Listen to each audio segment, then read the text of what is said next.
Hi అండి. అందరూ బాగున్నారా? మా ఇంట్లో ఈరోజు సండే స్పెషల్ వచ్చేసి ఫిష్ పులుసు అనమాట.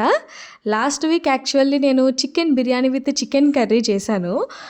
టేస్ట్ బాగానే వచ్చింది కానీ నేను ఒక 4 ముద్దలు తిన్నప్పటికి చేపల మీద లాగేసిందనమాట. అయ్యో! ఫిష్ తెచ్చుకుని వండుకుని ఉంటే బాగుండు కదా అని అనిపించింది. సో అందుకే ఎలా అయినా ఈ వీక్ చేసేద్దామని ఫిక్స్ అయ్యాను. గిన్నె పట్టుకుని పోజ్ మాత్రమే కాదండి, కర్రీ కూడా నేనే చేశాననమాట. సో అలా వేడి వేడి అన్నంలో ఫిష్ పులుసు వేసుకొని బయట మంచి కూల్ వెదర్లో తింటూ ఉంటే అబ్బా, టేస్ట్ వేరే లెవెల్లో ఉంటుంది కదా.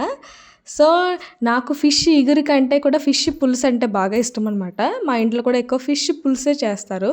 సో ఎంత చేసినా కానీ ఈజీగా సేల్ అయిపోతుంది. అండ్ నేను కూడా కొంచెం ఎక్కువ తిక్కుగా కలుపుకుంటాను. ఇంకా మా ఇంట్లో నేను చేసే చేపల పులుసుని అయితే చాలా ఇష్టంగా తింటారు. సో వీడియో నచ్చితే లైక్ చేయండి, subscribe to my channel. Thank you.